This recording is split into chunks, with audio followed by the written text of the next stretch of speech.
नमस्कार मित्रों, मेरा नाम है विपुल राजप्रीत और विपुल एजुकेशन चैनल पर आप सभी का स्वागत है। दोस्तों, आरबीएससी 12th हिस्ट्री की बुक से हम रीट शिक्षक भर्ती 2020 के लिए जो पाठ पढ़ रहे हैं, पाठ नंबर 2, जिसके तहत हमने पहले मौर्य साम्राज्य पढ़ा और उसके बाद हमने गुप्त काल जो है वो पढ़ा। गुप्त काल के हमने 3 या 4 वीडियो बनाए, आपने वो वीडियो नहीं देखे तो आई बटन में आपको वीडियो मिल जाएंगे, आप जाकर देख सकते हैं। आज हम शुरुआत करेंगे हर्षकालीन भारत की, यानी दोस्तों हर्ष के समय भारत का शासन कैसा रहा, क्या क्या परिवर्तन हुए, कैसे कैसे साम्राज्य हुआ। तो देखो, हर्षकालीन भारत में देखो, गुप्त साम्राज्य के विघटन के पश्चात हरियाणा के थानेश्वर में पुष्यभूति वंश की स्थापना हुई। देखो, गुप्त वंश का विघटन हो गया, यानी गुप्त वंश समाप्ति के बाद हरियाणा राज्य के थानेश्वर स्थान है, यहाँ पर पुष्यभूति वंश की स्थापना हुई, यानी पुष्यभूति वंश से यहाँ पर हुआ। हर्षचरित्र के प्रभाकर वर्धन इस वंश का चौथा शासक था, यानी हर्षचरित्र के अनुसार जो है प्रभाकर वर्धन वो यहाँ का चौथा शासक था। यानी हर्षचरित्र जो ग्रंथ है बाण भट्ट का, उसके अनुसार प्रभाकर वर्धन जो है पुष्यभूति वंश का चौथा शासक था। उसके पश्चात हर्षवर्धन लगभग 606 ईस्वी में थानेश्वर का शासक बना व 647 ईस्वी तक शासन किया। यानी प्रभाकर वर्धन के 2 पुत्र थे, एक तो हर्षवर्धन और एक था राज्यवर्धन, और एक बहन थी जिसका नाम था राजश्री। शुरुआत में जब प्रभाकर वर्धन बीमार होता है तो वह अपने पुत्र राज्यवर्धन को गद्दी पर बैठा देता है, लेकिन कुछ समय पश्चात शिकार खेलते समय जो राज्यवर्धन है इसकी हत्या कर दी जाती है और राजश्री है इसका अपहरण कर लिया जाता है। तो हर्ष जो है वह अपनी भाई की मृत्यु का बदला लेता है और अपनी बहन राजश्री को छुड़ाता है, और इसके पति जो है उसकी भी हत्या कर दी जाती है। तो उसके बाद जो है हर्ष गद्दी पर बैठता है। इसके बाद देखो, हर्ष ने कन्नौज को अपनी राजधानी बनाया, यानी हर्ष ने कहाँ को अपनी राजधानी बनाया? कन्नौज को। हर्ष की विजय व साम्राज्य व विस्तार। तो देखो, हर्षवर्धन की साम्राज्य की वास्तविक जानकारी उसके अभिलेखों हरिश्चरित्र तथा हवेन सांग के विवरण से प्राप्त होती है। यानी हर्षवर्धन की जो साम्राज्य की जानकारी है, एक तो हर्ष के अभिलेख है, एक हर्षचरित्र जो बाण भट्ट का रचना है, और एक हवेन सांग जो चीनी यात्री आता है हर्ष के समय, उसकी विवरण से प्राप्त होती है। हर्ष ने लगभग समस्त उत्तरी भारत में विजय प्राप्त की एवं साम्राज्य का विस्तार किया। यानी हर्ष ने जो है लगभग सारा उत्तरी भारत जो है इस पर विजय प्राप्त की। हवेन सांग ने उसके पंच भारत की विजय का उल्लेख करता है, यानी हवेन सांग उसके 5 बार पंच भारत की विजय का उल्लेख करता है। हर्ष ने 606 ईस्वी में 86 में बैठा।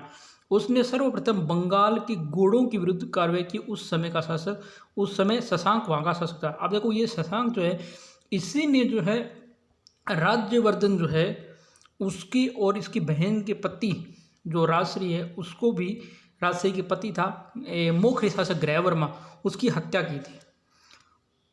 हर्ष ने कामरूप के शासक भास्कर वर्मा के साथ समझौता किया, जिसने गौड़ नरेश शशांक को सीमित कर दिया। यानी हर्ष ने जो कामरूप का शासक था भास्कर वर्मा, उसके साथ समझौता किया, जिसने गौड़ नरेश शशांक को मतलब सीमित कर दिया, वहीं का वहीं रख दिया।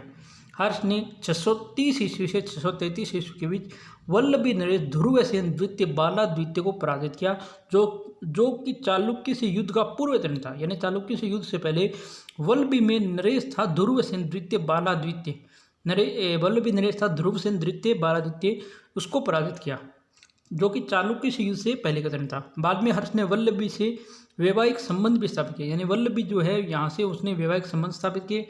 हर्ष व पुलकेशिन सेकंड, जो कि एक चालुक्य शासक था, महत्वाकांक्षी था, जिन्होंने साम्राज्यवादी नीति का अवलंबन किया। यानी दोनों अपने अपने साम्राज्य को बढ़ाना चाहते थे। दोनों राज्यों की सीमाएं निकट होने के कारण उनके बीच युद्ध को अनिवार्य बना दिया। यानी जो हर्ष और पुलकेशिन सेकंड, इन दोनों के राज्यों की सीमाएं निकट थी, इसीलिए इनके बीच में युद्ध होना अनिवार्य हो गया। यह युद्ध संभवतः 630 से 634 के बीच नर्मदा नदी के तट पर हुआ होगा। हवेन सांग तथा पुलकेशिन सेकंड के एहोल प्रशस्ति थे इस युद्ध में हर्ष की असफलता का उल्लेख करते हैं।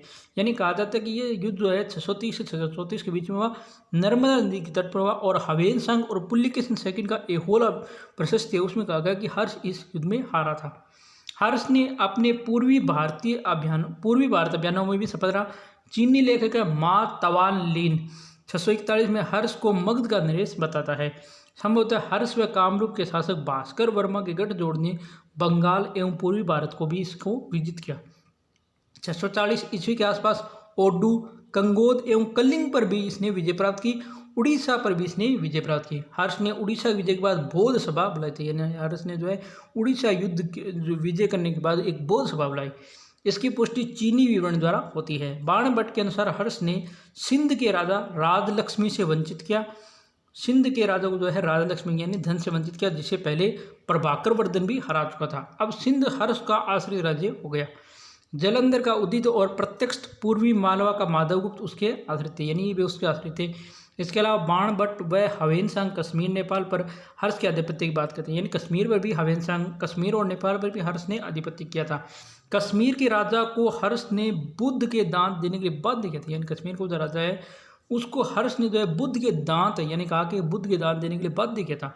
नेपाल में हर्ष संवत के प्रचलन से तथ्य की पुष्टि होती है कि हर्ष के तुषार शैल अर्थात बर्फीले पहाड़ों के दुर्गम क्षेत्र से कर वसूलने का भी उल्लेख हुआ है।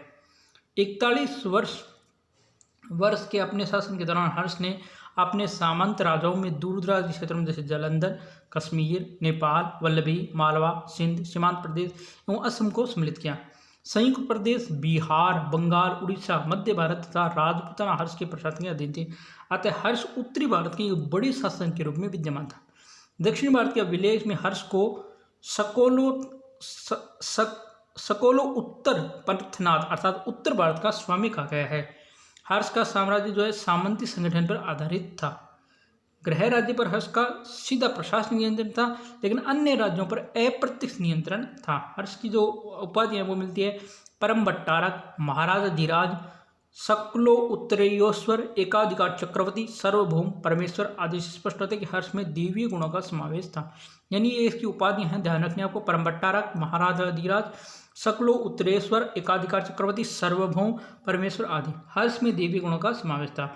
हर्ष के अधीनस्थ शासक है भूपाल, कुमार, लोकपाल, नृपति, सामंत, महासामंत और महाराजा की उपाधि धारण करते थे। यानी हर्ष की जो नीचे शासन होते थे वो भोपाल की, कुमार की, लोकपाल की, नरपति की, सामंत की, महासामंत की और महाराजा की उपाधि धारण करते थे। अधीनस्थ शासक हर्ष को कर देते थे, सैन्य सहायता करते थे एवं राज दरबार में उपस्थित होते थे। हर्ष ने न केवल सुरक्षा देता था बल्कि प्रशासनिक छूट भी देता था। अधीनस्थ शासकों में वल्लभी का ध्रुवसेन द्वितीय, कामरूप का भास्कर वर्मन, मगध का पूर्ववर्मन, जालंधर का उदित, उत्तरगुप्त शासक माधवगुप्त का नाम लिया जा सकता है। तो इसके बाद देखो, इसके बाद हम बात करें तो हर्ष का धर्म एवं ज्ञान संरक्षण के रूप में क्या मूल्यांकन है। तो हर्ष एक महान सेनापति, कला, साहित्य एवं धर्म का संरक्षक था। वह राजस्व का आधा भाग धर्म और शिक्षा साहित्य के संरक्षण हेतु व्यय करता था। यानी जितना भी उसको कर मिलता था उसका आधा भाग वो धर्म के लिए, शिक्षा के लिए, शिक्षा के और साहित्य के संरक्षण यानी उनकी रक्षा हेतु खर्च करता था। हर्ष प्रारंभ में शैव धर्म यानी शिव को मानने वाला था। तत्पश्चात वह महायान बौद्ध धर्म की ओर प्रवृत्त हुआ। इन सिद्धांतों के प्रचार प्रसार के लिए हर्ष ने कन्नौज में 643 ईस्वी में एक विशाल सम्मेलन भी आयोजन किया था। इसमें बौद्ध, ब्राह्मण, जैन व नालंदा के विद्वान ने भाग लिया। हर्ष राजस्व का चौथा हिस्सा धर्म के लिए व्यक्त करता था। ये अपनी जो आय का चौथा हिस्सा था धर्म के लिए खर्च करता था। उसके प्रश्रय से यानी उसके आश्रय से महायान बौद्ध धर्म देश विदेश में फैला। प्रयाग, कन्नौज आदि सभाओं के माध्यम से विभिन्न धर्मावलंबियों को एक जगह लाकर धार्मिक सहिष्णुता एवं सामाजिक एकता का सूत्रपात किया। अब देखो कन्नौज सभा 643 ईस्वी में हर्ष ने कन्नौज में एक सभा का आयोजन किया था। तो आपको ध्यान रखना है कन्नौज सभा कब हुई थी? 643 ईस्वी में। किसने रखवाई थी? हर्ष ने। बौद्ध धर्म के विकास करने के लिए और हवेनसांग की उपस्थिति का लाभ उठाना था। बहुत से शासक इस सभा में सम्मिलित हुए। इसमें 3000 महायान व हीनयान बौद्ध भिक्षु, 3000 ब्राह्मण और नालंदा विश्वविद्यालय के 1000 बौद्ध विद्वान भी भाग लेना है। हर्ष ने हवेनसांग का नाम सभापति के पद के लिए प्रस्तावित किया और महायान संबंधी एक विषय को वाद विवाद के लिए निर्धारित कर दिया। यानी इस कन्नौज सभा का जो सभापति था वो था हवेनसांग। यह सभा 23 दिनों तक चली। इसमें महायान का प्रचार किया गया। गंगा के तट पर स्थित विशाल विहार को इसी अवसर के लिए बनवाया गया था। राजा के बराबर बुद्ध की एक सोने की मूर्ति 100 फुट ऊंचे स्तंभ पर रख दी गई। उसी प्रकार किंतु उसमें छोटी 3 फीट ऊंची मूर्ति को रोज जुलूस में उठाया जाता था, जिसमें 20 राजा और 300 जो हाथी होते थे।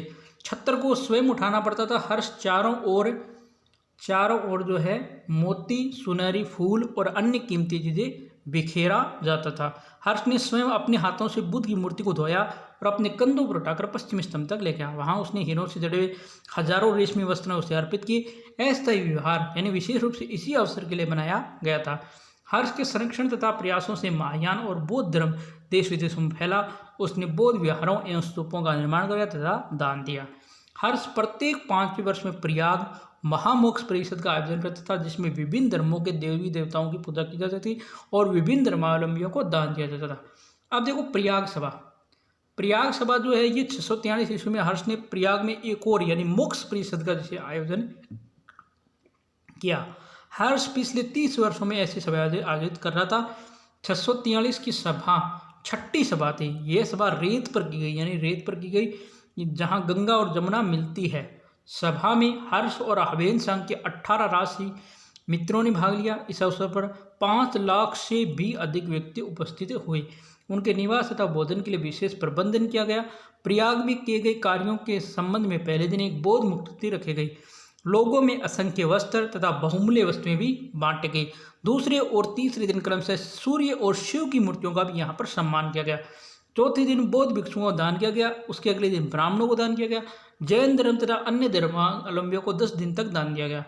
सुदूर देशों के तपस्वियों को कई दिनों तक दान दिया गया। अगले 1 महीने में निर्धन, अनाथ, दिव्यांग लोगों को सहायता की गई। यह सब 75 दिनों में संपन्न हुआ। हवेन सांग ने लिखा, अब तक 5 वर्ष का सिंचित धन वे हो चुका था।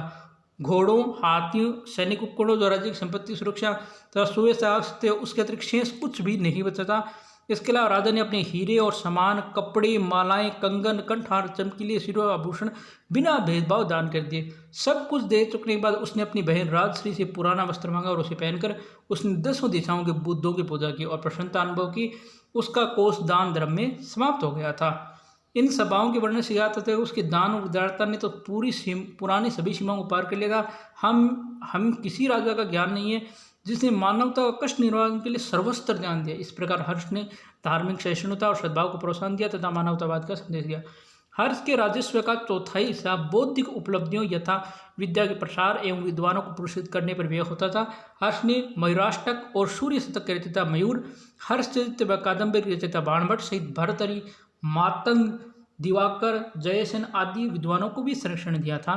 स्वयं हर्ष ने नागानंद, प्रियदर्शिका और रत्नावली की रचना की। यानी आपको ध्यान रखना है कि हर्ष के नाटक है 3: नागानंद, प्रियदर्शक, रत्नावली।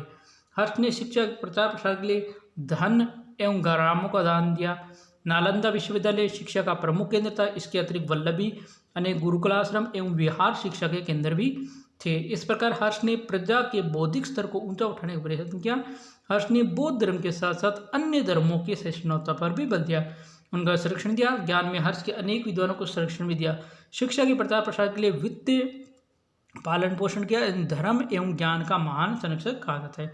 तो दोस्तों, आज हमने हर्षकालीन भारत में हर्ष का जो शासन संबंध था, कैसा था, किस प्रकार उसने दान धर्म किए थे, वो पढ़ लिया। अब जो है हर्ष का जो शासन प्रबंधन है वो हम कल के वीडियो में देखेंगे। तो वीडियो आपको कैसा लगा राय कमेंट सेक्शन में ज़रूर बताया करें। वीडियो अच्छा लगा तो वीडियो को लाइक करें, शेयर करें, कमेंट करें। चैनल को आपने अभी तक सब्सक्राइब नहीं किया है तो चैनल सब्सक्राइब कर लीजिए और बेल आइकन की घंटी को प्रेस कर लीजिए। धन्यवाद दोस्तों। जय हिंद, जय भारत। आप सब घर रहें, स्वस्थ रहें।